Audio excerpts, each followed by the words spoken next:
Halo, ketemu lagi dengan saya Daru Aji dalam materi fotografi dasar. Sebelum memulai materi kali ini, saya ada beberapa video yang pernah saya unggah di YouTube sebelumnya. Teman-teman bisa menyimak video tersebut terkait dengan literasi visual. Berikut videonya.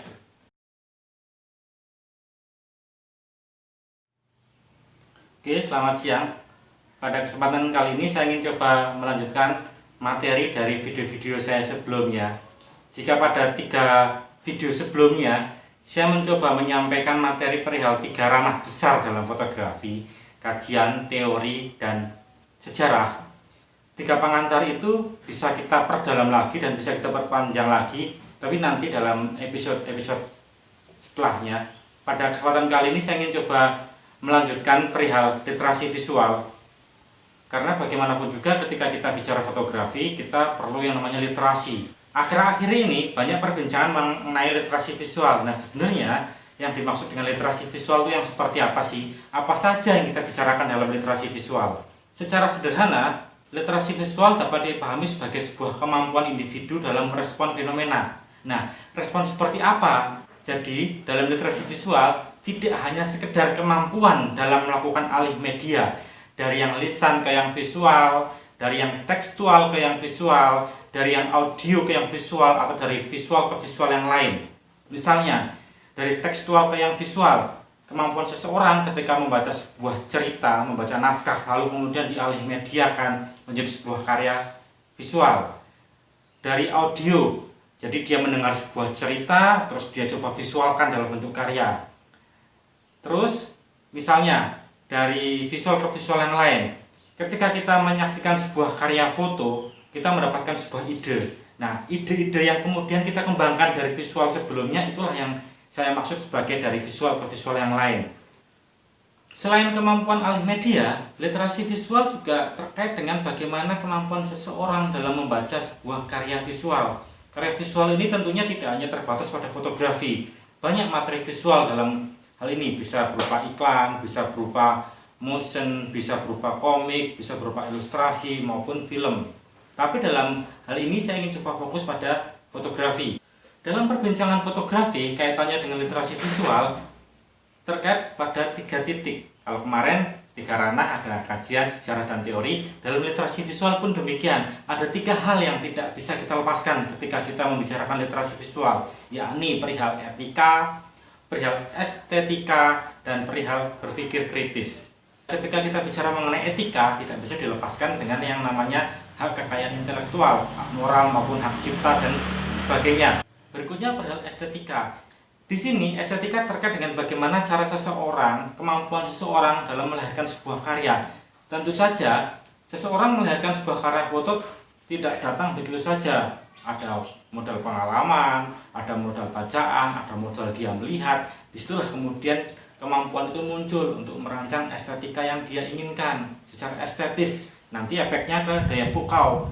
Pada video sebelumnya saya menyampaikan mengenai daya pukau. Nah, disinilah kemampuan seseorang dalam merancang karya dengan perspektif estetika tertentu. Berikutnya yang ketiga pada aspek berpikir kritis. Berpikir kritis di sini fungsinya tidak hanya dalam melakukan kajian, tapi juga dalam bentuk perancangan. Banyak sekali perancangan-perancangan yang saya pikir dia hanya menampilkan daya pukau saja, tapi tidak memiliki nilai-nilai kritis yang bisa ditonjolkan.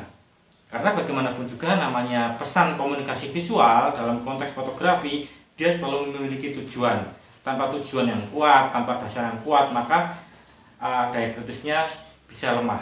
Selama ini ada anggapan bahwa literasi visual itu melulu domain teman-teman yang melakukan kajian atau bacaan terhadap sebuah karya foto, sehingga banyak sebuah forum-forum dengan topik literasi visual isinya yang membahas tentang bagaimana kita mengkaji, bagaimana kita membaca foto. Sebenarnya literasi visual juga bagaimana cara kita merancang, bagaimana daya kritis kita merancang sebuah foto dengan mempertimbangkan aspek sosial maupun fenomena yang ada, dan bagaimana seorang fotografer menempatkan etika dalam merancang karya.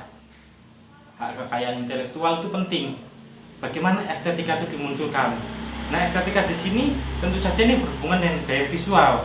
Apakah fotografi memiliki gaya visual seperti halnya dalam seni lukis? Tentu saja menjadi perbincangan yang menarik. Bukankah ketika kita menghasilkan sebuah foto, yang kita hasilkan bukan hanya lembaran visual semata, tapi kita juga menghasilkan, menawarkan sebuah gambaran sosial. Nah, gambaran sosial ini kan tidak muncul tiba-tiba.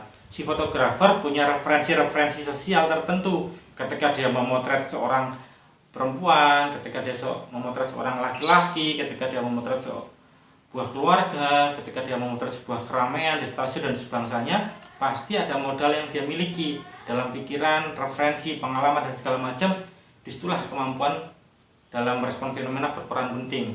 Ini dalam hal merancang sebuah karya. Lalu bagaimana hubungannya dengan mengkaji atau membaca sebuah foto? Pengalaman juga perlu, pengalaman membaca. Jadi membaca itu, membaca referensi, membaca buku dan segala macam tidak hanya berperan pada kajian maupun cara membaca foto, juga berperan bagi teman-teman yang ingin merancang sebuah karya foto. Jadi tidak hanya modal kamera bagus lalu datang ke tempat motret jadi hasil yang bagus, tidak, tapi ada sebuah muatan sosial yang ditawarkan. Nah, kurang lebih sebagai pengantar awal, nanti selanjutnya saya akan lebih jauh lagi berbicara mengenai literasi visual. Perlu diingat bahwa literasi visual cakupannya sangat luas. Tidak hanya berbicara bagaimana mengkaji menggunakan teori A, teori B, dan teori C, tapi juga bagaimana seseorang memiliki modal yang cukup, modal sosial, modal wacana dalam merancang sebuah karya. Karya yang kuat adalah karya yang berangkat dari pengalaman yang kuat.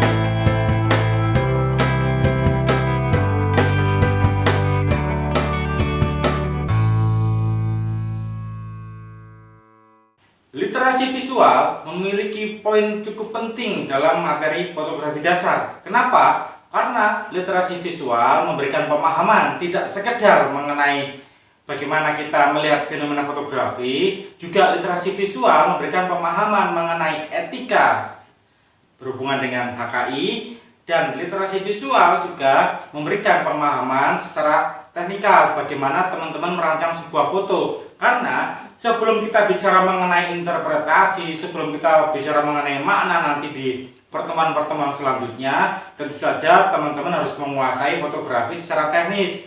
Karena pintu gerbang untuk menghadirkan wacana, untuk membangun wacana, untuk menginterpretasikan sebuah foto adalah kemampuan secara teknis. Setidaknya teman-teman memahami, meskipun kemampuan teknis tidak begitu handal, tidak begitu piawai, namun setidaknya teman-teman memahami. Karena apa? Karena hal paling mendasar ketika kita berbicara mengenai literasi visual adalah berbicara bagaimana foto itu dirancang dan bagaimana efek visualnya.